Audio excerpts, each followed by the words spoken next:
all know this one, right? Yep. Okay. I have been led to understand that you are not doing much risk prioritization. You didn't do risk prioritization with your business model canvas. I think that's what you guys said before. I don't want to spend 3 hours doing the business model canvas again. I know you guys have done that enough. I'm not going to force you to do it today. I do think it is a useful tool if you do risk prioritization. I'll show you the brief thing here. And then I'm going to show you a slightly easier way. Okay, first of all, everybody understands the difference between business model canvas and the lean canvas? You guys use lean canvas? How many people here use lean canvas? Everybody uses business model canvas? Okay. You use lean canvas? No? Okay. Good, just stick with that one. There are a whole bunch of other canvases that are slightly different. Totally cool if you want to use them. Like, I don't really care which canvas you use, just make sure you know which one you're actually using because they're very different. They all have inherent biases. A lot of the tests, a lot of the types of tests and tools that you have been taught and will be taught all have biases in them. Business Model Canvas by Osterwalder was designed by a business person, so it has a business person's biases in them. It is set up from left to right.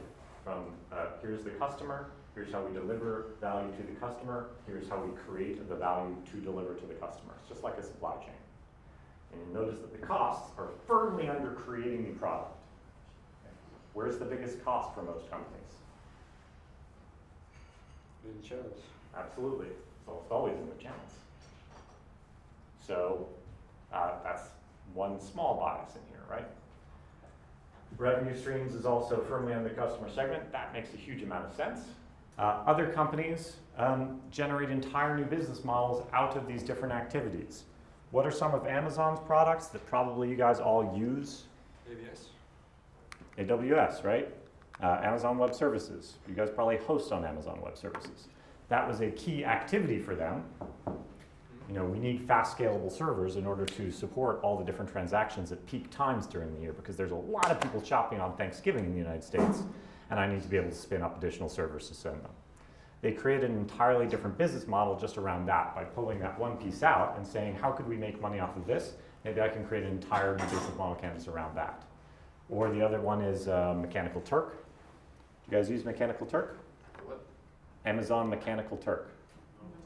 Okay, I'll tell you about that later. But it's similar to web services in that it's a function of their business model that they pulled out. And now they're working on logistics as well. Oh yes, lots of drones going on there. Key resources also. If you're collecting a lot of data, could we just sell that data? Could that be an entirely new revenue stream? That's what Facebook is doing for us and Instagram. So like one of the simplest ways to deal with a business model canvas and use it for risk prioritization is just to look at it and circle the biggest risk for you right now. The biggest risk is almost always in the customer segment. Almost always. There are rare occasions when it is not. But let's take one for example. Let's say that I've invented a new vaccine for malaria. Okay. What is the biggest risk? That there will be no virus, right? There'll be no virus. I'm going to say that's probably less of a risk because malaria is pretty well spread around the world. You don't get the patent. I don't get the patent? Oh, that's an interesting one, yeah. Maybe I can't get the patent. No, let's assume that I have it, okay? So yes, that is a risk though. Side effects.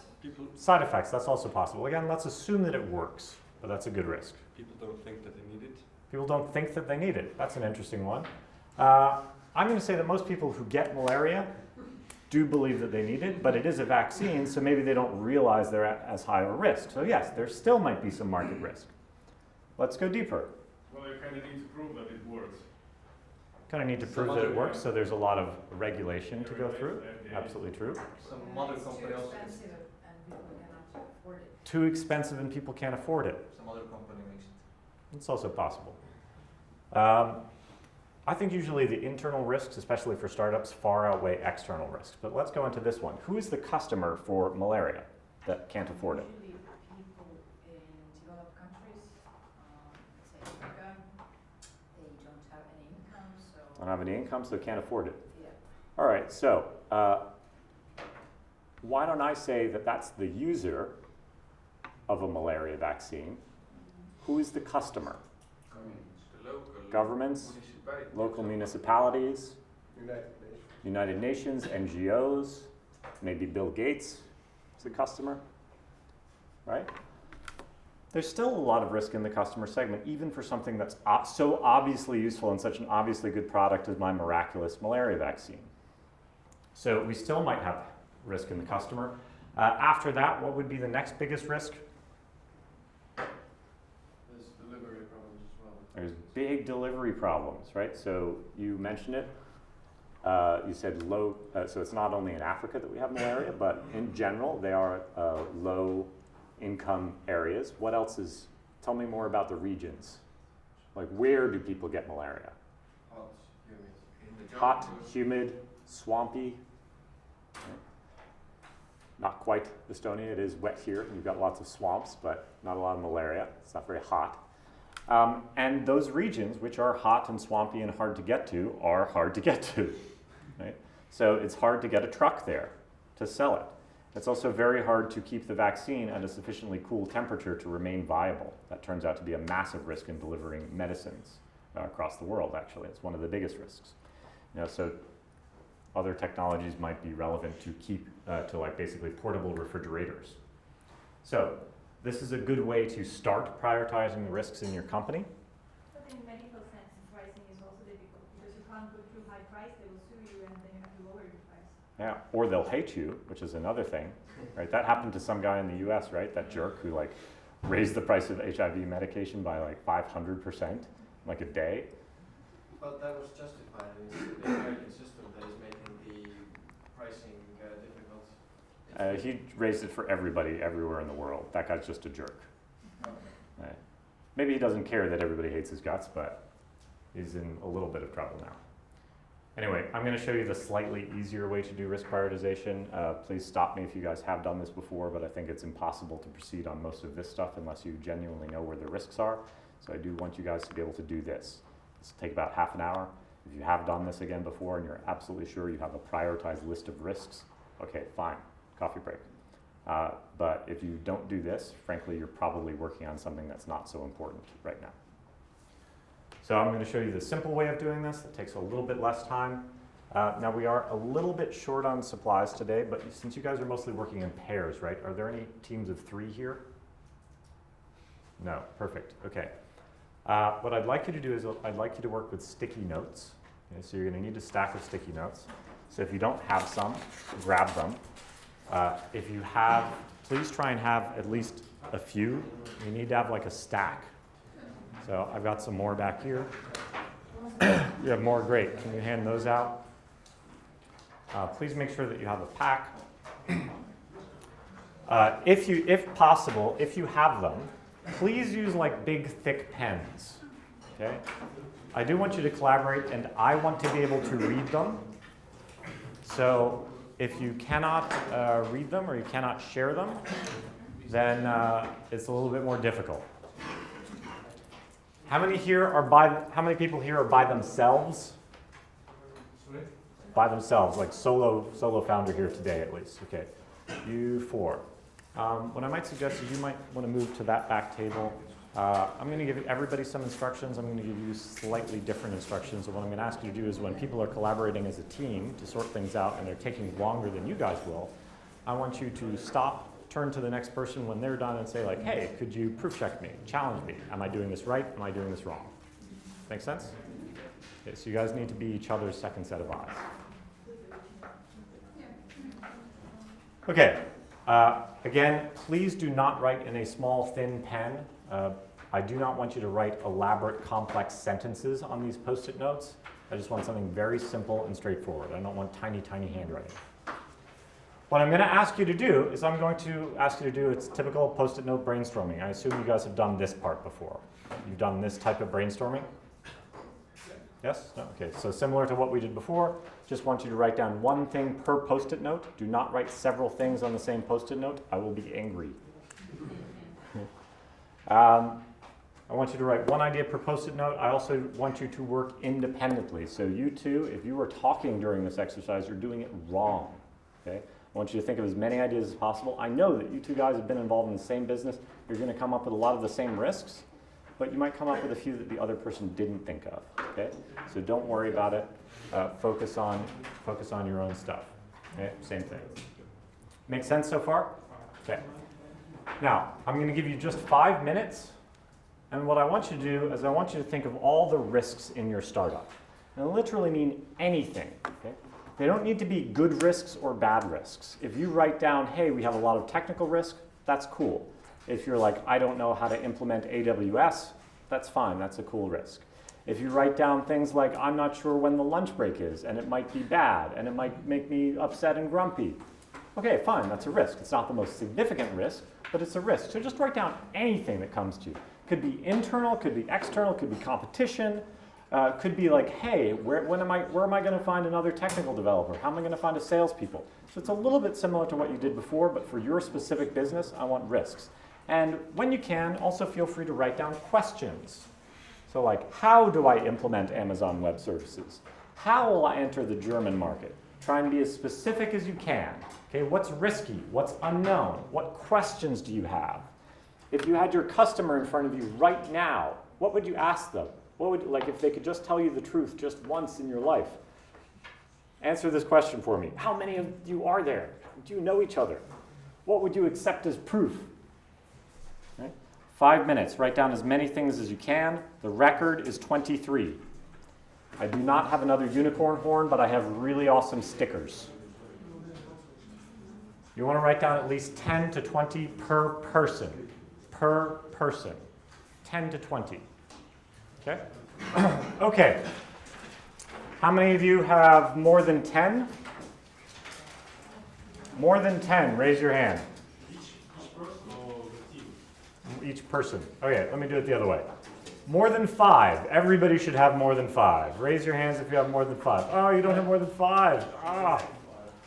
I have Exactly exactly 5. 5. Close enough. Keep writing if you think of more. More than 10, raise your hands. Keep your hands up. Raise them high. Okay, more than 12. More than 14.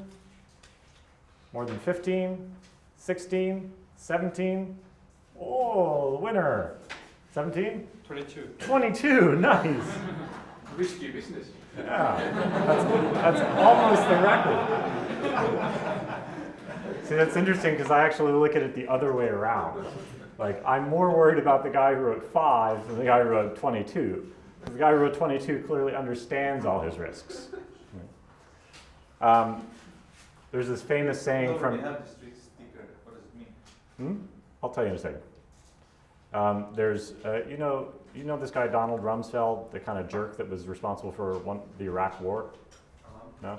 He used to say this thing that there are known knowns and there are known unknowns. And then there are unknown unknowns. So there are things that you know. Like, I know that if I drop this, it will fall. Okay? I know it. There are known unknowns. Okay? There are things that I know that I don't know. Okay? I know that there are a lot of risks in my business, and I know that I need to systematically address them. There are also actually unknown knowns. Those are things that I don't know that I know. They're like, in this context, I would say there are basic assumptions that you have that are maybe not explicit, okay? But you're acting on them anyway. They actually might not be true. What's the most dangerous thing is unknown unknowns, which is I don't know what I don't know. There's a psychological phenomenon called the Dunning-Kruger effect. This is a very specific psychological phenomenon. It's when, let's say we're all in a classroom together, and let's say you guys are the really good students, you're all going to get an A on the test. Okay? If I ask you to evaluate what score you'll get, most likely you'll say A-, so you will slightly degrade yourself. You guys are kind of the middling students, you're going to get a B. You guys will most likely self-rank as we predict that we'll get a B-. You guys, similar, you'll be the C students, you'll be the average students. You'll predict that you'll get a C-. Now you guys are the D and F students. Sorry, but you already got the unicorn, so it's okay. You will most likely predict that you'll get a B+. Because your scope of knowledge is so small that you actually think you know everything. Right? And this is, for those of you that have been following the US presidential elections, this is like Donald Trump in a nutshell. It's like he thinks he's absolutely brilliant, but it appears that his scope of knowledge is so tiny that, yeah, of course he knows everything, or he thinks he knows everything, because he doesn't know what he doesn't know. So yeah, I'm much more in favor of 22 risks than 5. So keep thinking.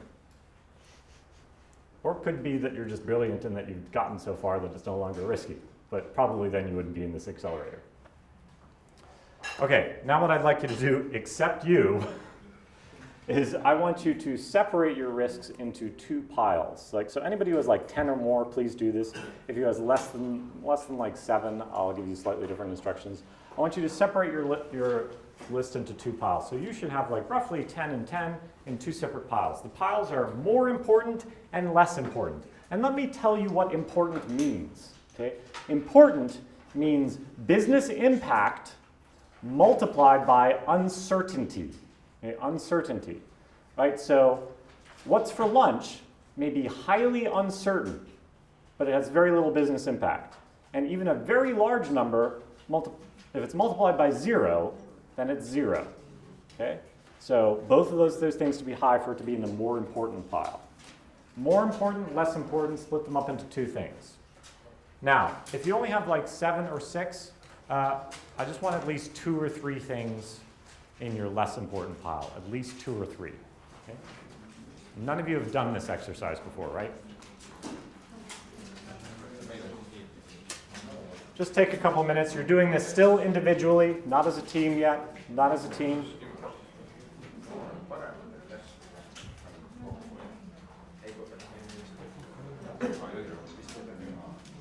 Try and do it quickly. Don't think too hard about it. Just sort them up into 2 things. You got them very quick. Oh, you don't have so many risks. Feel free to add some risks if you want. More important, less important, 2 piles.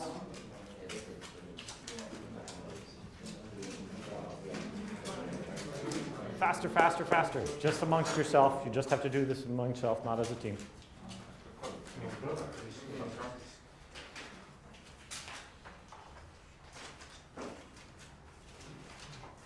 Okay. Faster, faster. So it sounds like you're getting done. If you're done, please just hold your Post-its above your head. The less important pile, hold the less important pile up, not the more important pile. If you're done, just take your less important Post-its and just hold them up. Doesn't have to be directly on your head, but this is how I rest my arm. Less important, just so I see when you guys are done. Less important, faster, faster. The people with their arms up are getting tired. Less important, get them. All right, pick them up. What's your name, sir? Christoph. Christoph? Yes. Christoph, okay. Hold them up. Ristov or Christoph? With R. With R, Ristov. That's nice. Okay, hold them up. Everybody up? You're not holding anything up. Are you finished? They probably are way too different and important. I can't compute you. I will show you what to do later, but compute them anyway. Just take a rough guess. Doesn't need to be perfect. Do this. Everybody's waiting on you. Pick the least important thing, just one thing. It's not unimportant, less important. Okay? Less important. All of these things are important. They're all business risks. Okay? They're all important. Okay. All right, so hold them up. Hold them all of them up. Hold them up with 2 hands. Okay. I thought you were going to make a sheet.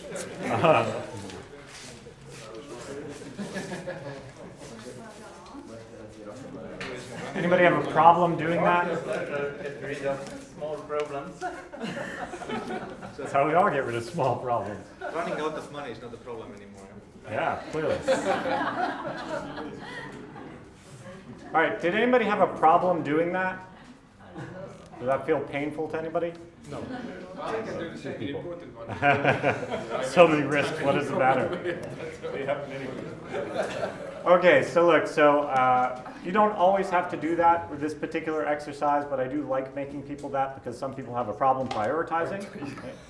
Some people also have a distinct problem throwing away work. So look, you're a startup, You will at some point develop a feature or many features that turn out to be a bad idea, and you got to delete them. You got to get rid of them. If you can't throw away a Post-it note that you just created in 5 minutes, you're going to have a serious problem in the startup game. So please just get used to throwing away work. It's going to happen. Okay, anyway, next step. Now I'm going to ask you guys to work as a team. One more thing I'd like you to do first. I would like you to take your more important Post-it notes and I want you to reframe them as questions, okay, as questions. So for example, if you wrote down customer, okay, give me a couple questions around that. It could be one question, it could be a couple of questions. It could be, who is the customer? Could be, is my customer segment in Germany? Could be, is my customer segment in Turkey? Could be, is my customer segment 23 years old with a dog? Could be anything like that, but reframe it as a question, okay? And just rewrite it on another Post-it note. If there are already questions, you're set. You know, what are the regulations is a very different question from, will the regulations change? Okay? If you have both of those questions, write them both down. Make sense? Okay, just rewrite them as questions, questions that you hope to answer. What I'd like you to do next is we have some tape. This is not my favorite tape, but it's good enough. What I want you to do is I want you to make a little, where's the start of this tape? Oh. Some startup should solve that problem. Tape where you can always find the starting point. I agree. Yeah. So I want you to take 2 pieces of tape, and I want you to make kind of a little X like this. If you're working alone, you could just use a piece of paper if you want. But make it, so try and take some pieces of tape and pass it to the next team. Unfortunately, this room is a little small. I usually try and do this on the wall, but we have a limited amount of wall space here. So you might want to do it on your desk. If you do have a wall that you can work on, like maybe the window over there, you can feel free to do it on the window standing up. So all you need is 2 pieces of tape, some sort of matrix, and I want you to label it more important, less important, and then preferably if you're, I realize some of you are left-handed, but just make them all on the right-hand side, easier versus harder, easier versus harder.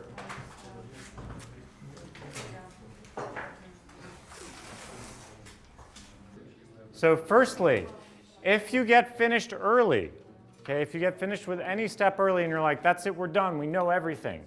First of all, you guys didn't run enough risks. Okay, good question. How do we know if the other team has missed something? How do we know if they understand our particular need? When you do peer-to-peer reviews, which is what I'm asking you guys to do when you're finished, the objective is not to get the right answer. The objective is to get a different perspective. Okay? I wear glasses. When I lose my glasses, do you guys lose your glasses? Have you ever lost your glasses? Of course not. Of course not, never. Clearly more sarcasm. Now I get it. It's like worse than the British.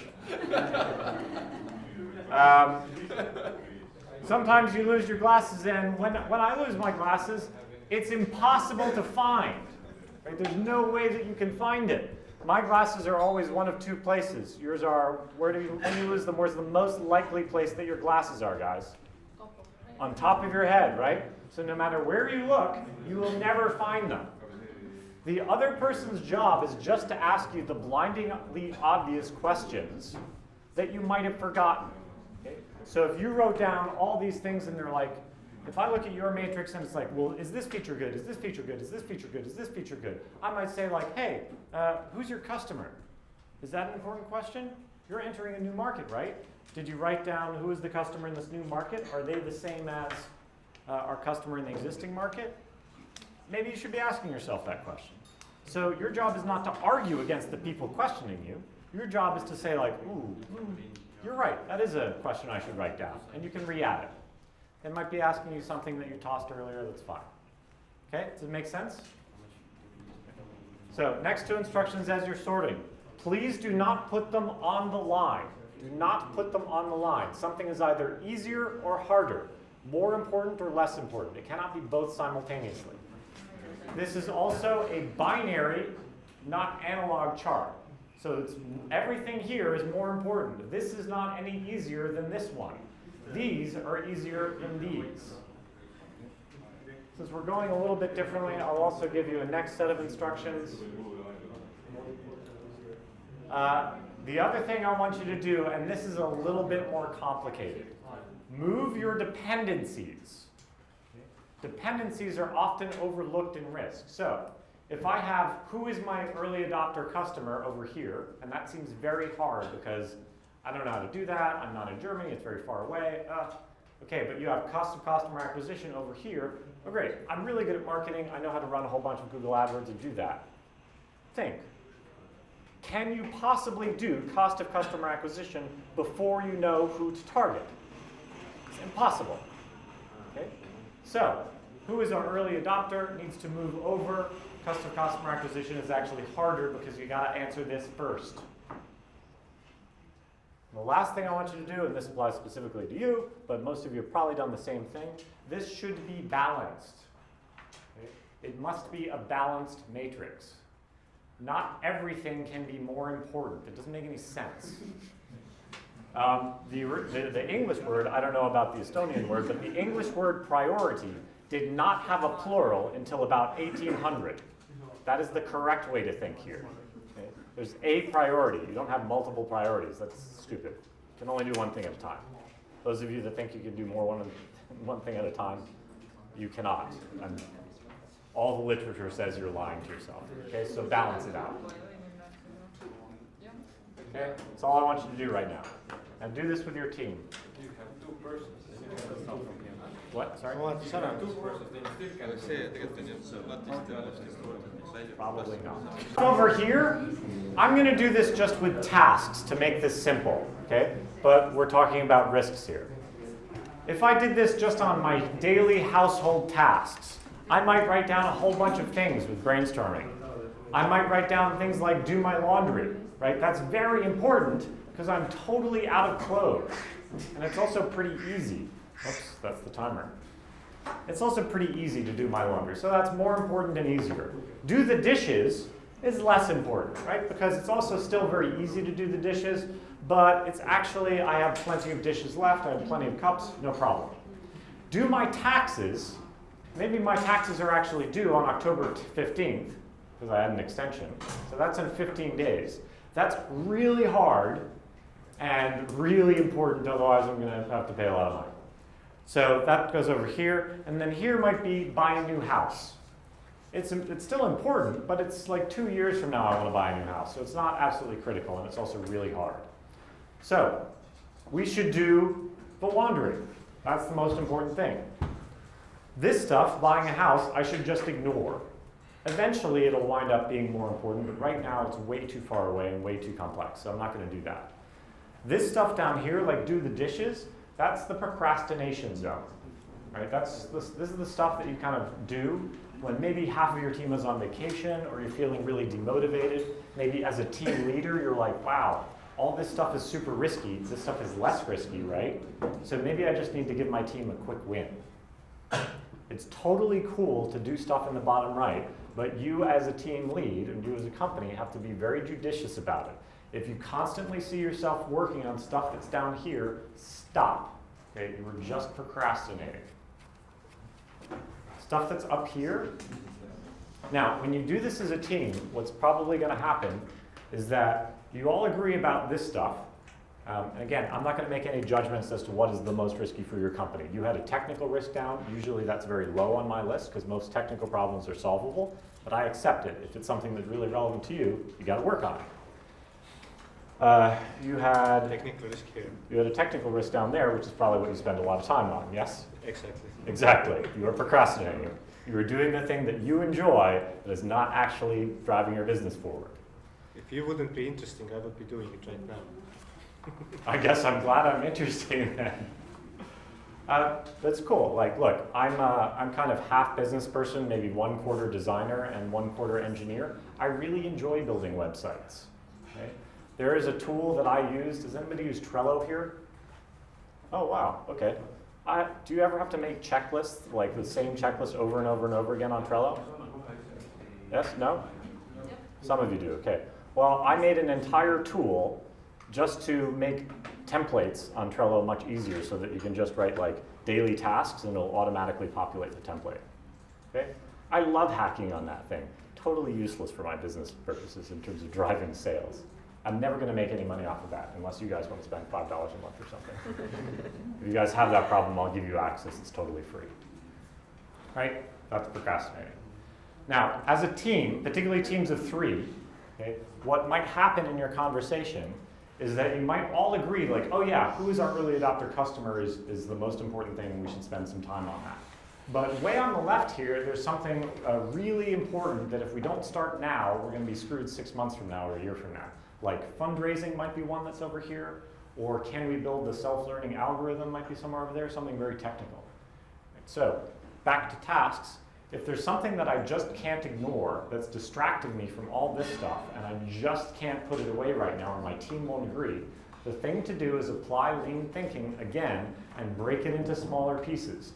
So if my task is to do my taxes, what are some small tasks that I could do that would break it down and be easier? Move to Estonia. Move to Dubai. No taxes. That might be a little bit more complicated than I'd planned. I'm not sure that's any easier. That's actually more buy a new house.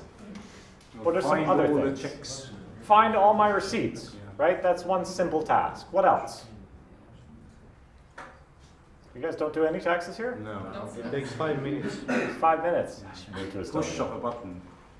So very easy in Estonia. In the US, I might say, well, let me hire somebody to do that for me. Let me hire a tax attorney or a tax accountant. Right? Just break it up into smaller things. So if it's can we build a self-learning algorithm, I might even just break that down into a smaller question like what are all the open source self-learning algorithms available? It's a very simple small chunk just to get some progress. Make sense? Okay, so this has taken us a little bit longer, but this is a very useful tool. I do honestly use this in my day-to-day life. I've done this with my girlfriend. We've done not risk prioritization. Our relationship is not that risky. Relationship risk prioritization. Yeah. But we've done it in terms of our personal goals and objectives. Okay? And it's actually really been helpful for us because we avoid like 50% of the arguments in our relationships because it's like, why are you working all weekend? Well, because one of our objectives was to buy a house, so I need to earn more money. I'm here in Estonia because it's more important right now, and we've all agreed that that's more important, that I fulfill this obligation, even though I was going to try and send Nick here.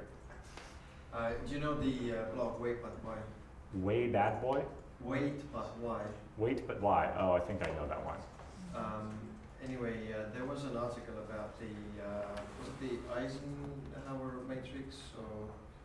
It's a similar matrix when you have more importance and so on. So there's a really interesting approach to that if you want to achieve some goals in life. So cool. Maybe I'll find. Can you write down a link and Yeah. give the post-it note to me, or we're going to put down. Actually, this is something we should do all day. If anybody has any other resources or like books or blogs that they think like, wow, this really applies, first of all, feel free to mention it, but let's write them all down, and we're going to put them on the back wall so that we have a list, and we'll email that list out at the end of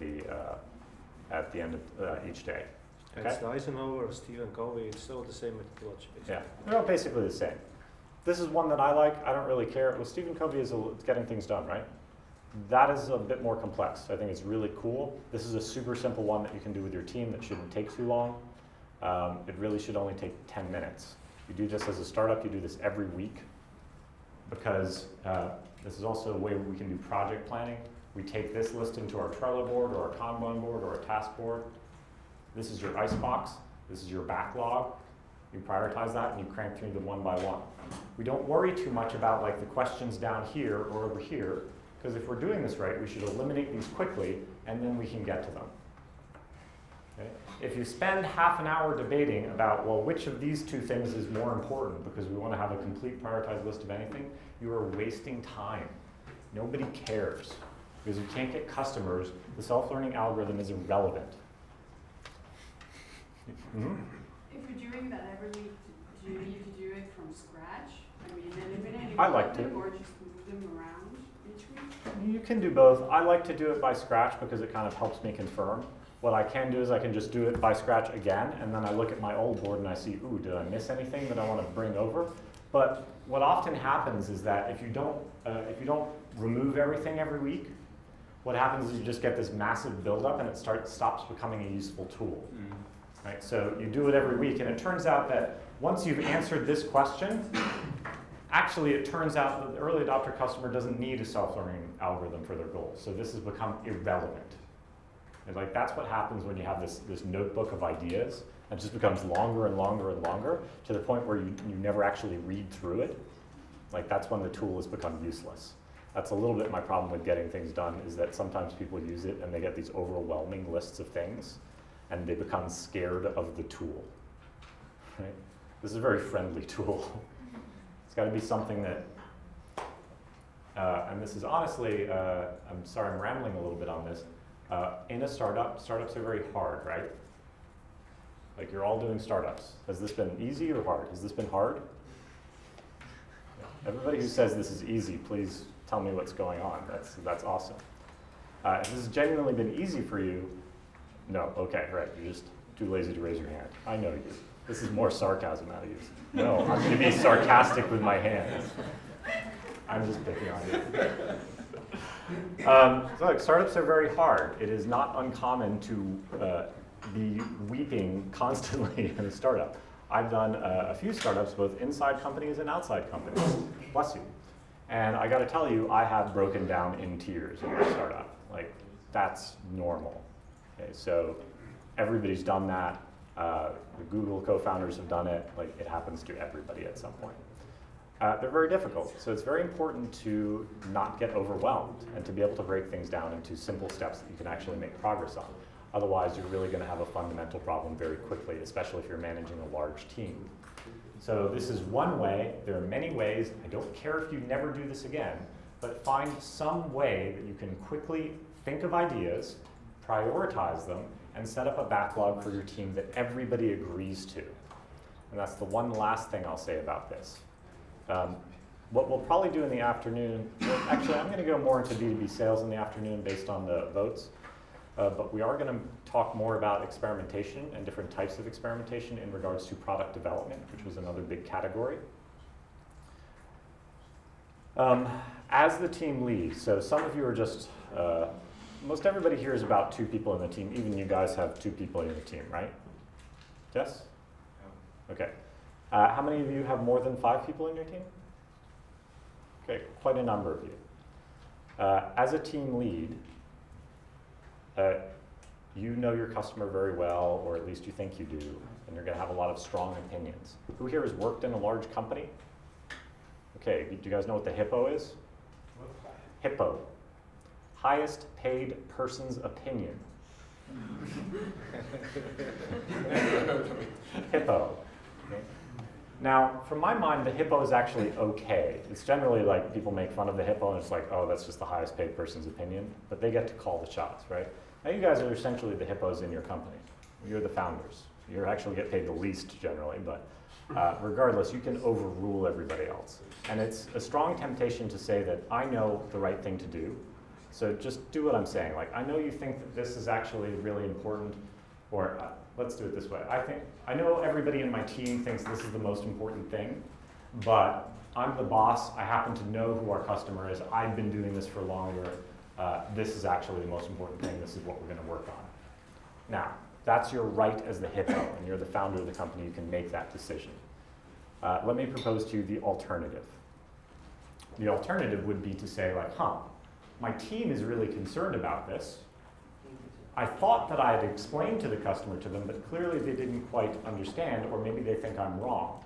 Now, I could overrule them and start working on this, but wait, if I can just come up with a simple way to answer this question for them, like, hey, why don't we go out and talk to 10 customers on Tuesday, and we'll get a better sense of them, then it is probably more beneficial to your team to go out and do that as a team, to let yourself be overruled by the team, answer the question, get it out of the way, then you can get to the stuff that you think is really important.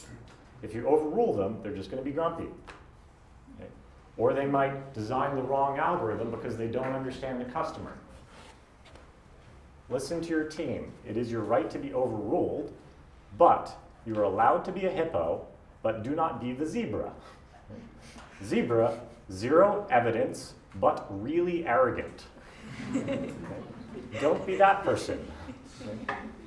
As a hippo, if the entire team thinks this is the most important thing, my correct response should be like, okay guys, you think that's really important?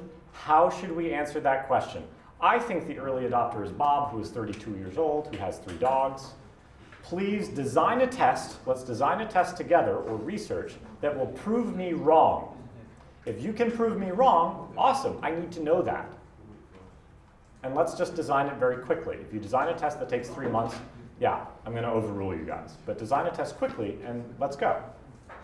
That's probably going to be better for your team in the long run. And also, they might be right, you might be wrong. Does that make sense? Just don't be that person who allows them to go do the experiment, looks at the information they got. Hey, we spoke to 20 people and they all don't even closely resemble Bob with 3 dogs. Don't be the zebra who then goes like, okay, I get it, but that's cute, but let's still work on the algorithm. Like, that's incredibly destructive to your team. Make sense? Okay, so this is basic risk prioritization again. That question is what you should be trying to answer. I would like you guys, hopefully over the next week, you should be taking that question. If you did this seriously, you should be taking that question. It should be posted up in a giant sign in your office and you should be staring at it every day. And if you're not doing anything to answer that question, you're doing the wrong stuff. You should be answering that question and then moving on to the next one. Which question? So the last thing that I want you to do is we're going to take a lunch break. Some of you have not finished, so you only have one post-it note in that more important and easier. You should probably be doing that, answering that question. If you have several, you need to make a decision. Let me either stack rank them. You know what stack ranking is? Just a list, top to bottom, most important to least important. Or you can vote if you're in a small team and you have 3 people, just voting might be faster. And then you can discuss. The hippo can still overrule, but vote to see if everybody already agrees. So I want you to finish prioritizing, but we're going to take our lunch break now. So you can have some lunch and then work, or you can work a little and have some lunch. It's fine.